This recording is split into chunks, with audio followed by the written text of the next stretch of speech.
नमस्ते दोस्तों। आज भाव मंजरी पटल पर हमारी अतिथि कवयित्री हैं डॉक्टर अनीता सुरभि जी। आपका ताल्लुक पलवल हरियाणा से है। आप डॉक्टरेट इन हिंदी हैं। दोस्तों, महज 14 साल की आयु में आपने अपना प्रथम उपन्यास साए हुए पराए लिख डाला था। आपकी 18 पुस्तकें प्रकाशित हो चुकी हैं, जिनमें 4 उपन्यास हैं, 3 कहानी संग्रह हैं और 6 जीवन निबंध भी हैं। साए हुए पराए, प्रदक्षिणा और विडंबना आपके प्रकाशित उपन्यास हैं। स्मृतियों के खंडहर, कागज की पुतली ये कहानी संग्रह हैं और मन्नू कन्नू एवं अन्य कहानियां नाम का एक आपका बाल संग्रह बहुत पसंद किया गया। इसके अतिरिक्त आपने सौर मंडल की विचित्र दुनिया, जो कि भूगोल विज्ञान पर आधारित किताब है, उसे भी आपने लिखा है। स्मृतियों के कोने से आपका काव्य संग्रह है और तिलस्मी महल के नाम से एक बाल उपन्यास भी आपने रचा है, जिसे सर्वश्रेष्ठ पुस्तक के अवार्ड से नवाजा गया। आप आधारशिला साहित्यिक संस्था की संस्थापिका हैं, अध्यक्षा हैं और आपने हिंदी साहित्य की लगभग सभी विधाओं में लेखन किया है। दोस्तों, स्वाध्याय और संगीत में आपकी विशेष रुचि है और कई प्रतिष्ठित काव्य मंचों से अनेकों बार आप काव्य पाठ कर चुकी हैं। प्रमुख पत्र पत्रिकाओं में, अखबारों में आपकी रचनाएं प्रकाशित होती रहती हैं और आपको कलांकुर, वसुंधरा पुरस्कार, साहित्य कला भारती पुरस्कार, सर्वश्रेष्ठ रचनाकार पुरस्कार, आपके बाल उपन्यास तिलस्मी महल को, जैसा मैंने आपको बताया कि चंडीगढ़ साहित्य अकादमी से बेस्ट बुक के लिए पुरस्कृत किया जा चुका है। तो दोस्तों, आइए अब सुनते हैं बेहद स्नेहिल और शालीन व्यक्तित्व डॉक्टर अनीता सुरभि जी को। जनाब बशीर बद्र की 2 पंक्तियां आपको नजर करती हूँ कि गुलाबों की तरह शबनम में अपना दिल भिगोते हैं, गुलाबों की तरह शबनम में अपना दिल भिगोते हैं, मोहब्बत करने वाले खूबसूरत लोग होते हैं।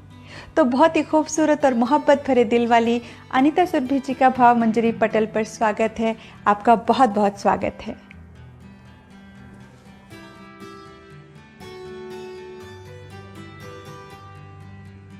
सबसे पहले तो मैं गायत्री कौशल को बहुत बहुत शुभकामनाएं देती हूँ, बहुत स्नेह देती हूँ और भाव मंजरी के इस साहित्यिक पटल पर जुड़े हुए सभी प्रबुद्ध विद्वानों का, अपने सभी साथियों का यथा योग्य अभिवादन करती हूँ और अपनी एक छोटी सी रचना मैं सुनाती हूँ इसमें।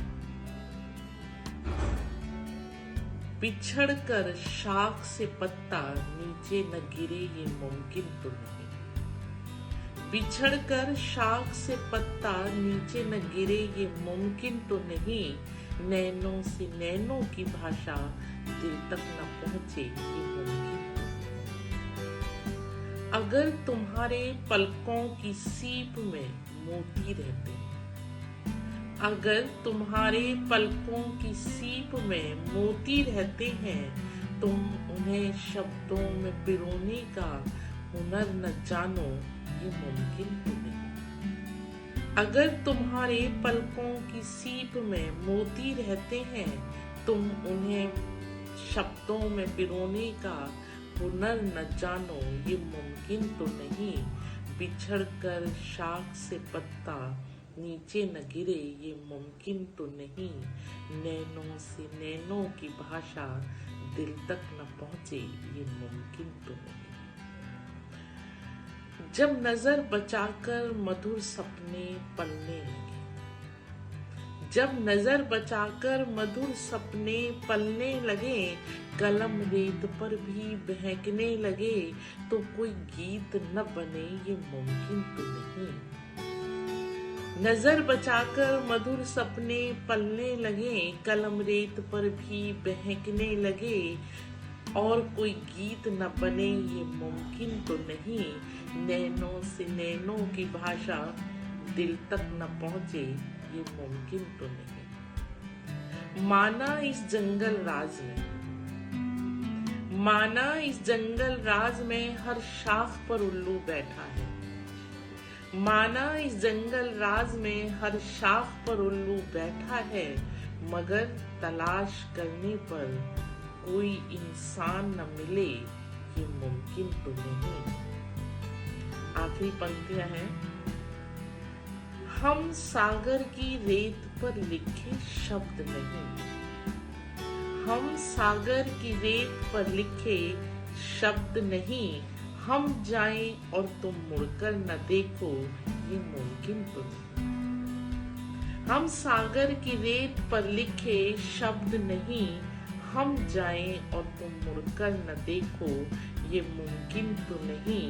नैनों से नैनों की भाषा दिल तक न पहुंचे ये मुमकिन नहीं।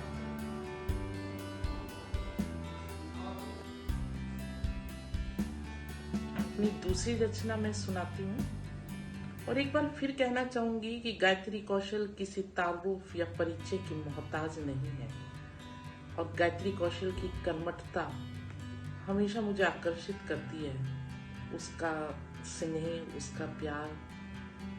और एक बार फिर से मैं आपको अपनी एक रचना सुनाती हूँ जिसका शीर्षक है प्रेम।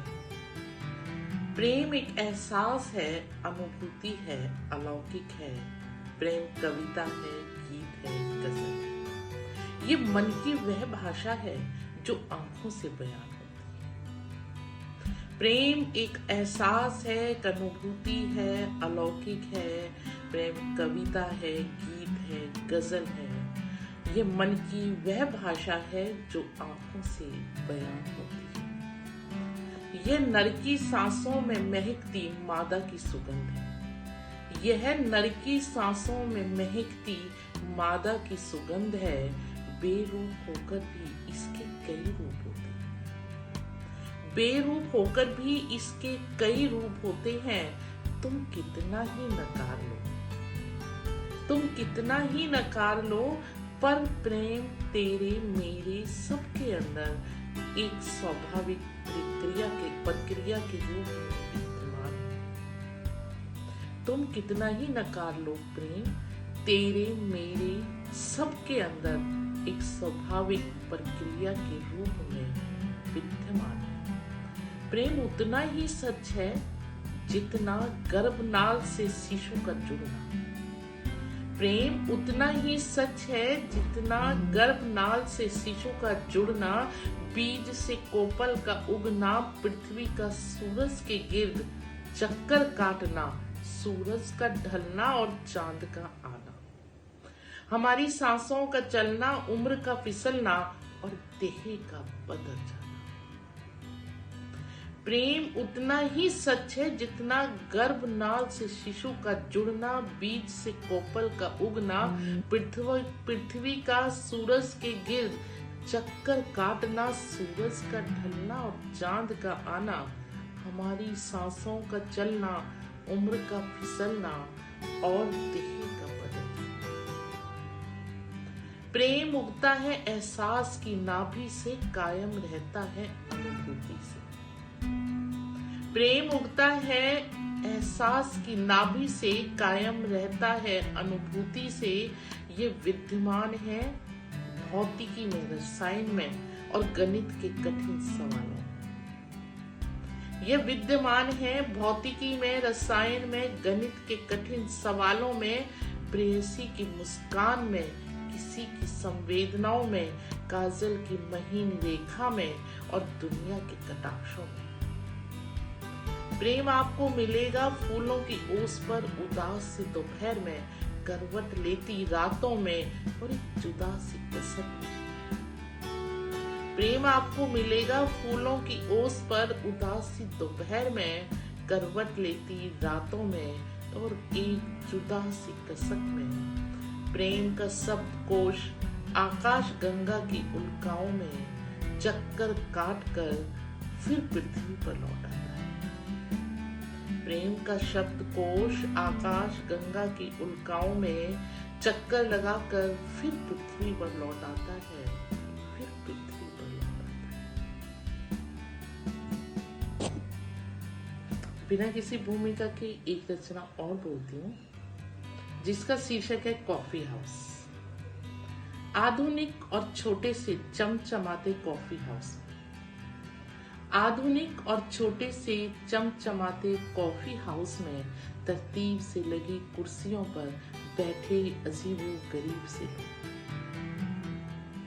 तरतीब से लगी कुर्सियों पर बैठे अजीबो गरीब से लोग, कनखियों से घूरता बूढ़ा सन की सरदार, दांत कुरेदता मोटा फिलोसफर, लैपटॉप पर संजीदगी से काम करती लड़की, गप्पे हाँकते युगल, सबके अलग अलग अंदाज।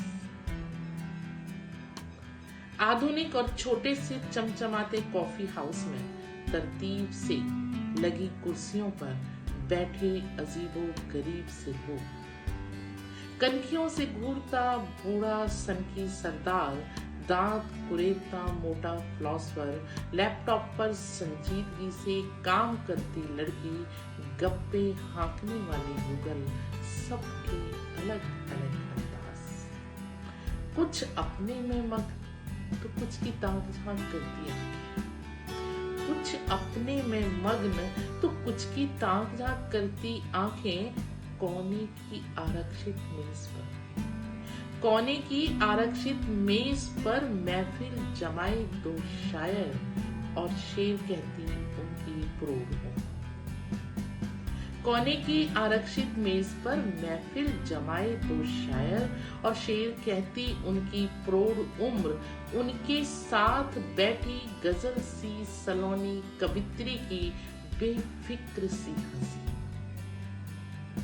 सामने बैठे दो बुजुर्गों के सतर्क और सजग आंख कान, सामने बैठे दो बुजुर्गों के सतर्क सजग आंख और कान, कभी कभार लापरवाह लड़कों के बेपरवाह से ठाके, कभी कभार लापरवाह से लड़कों के बेपरवाह ठाके और ऊंची आवाज में बातें करना।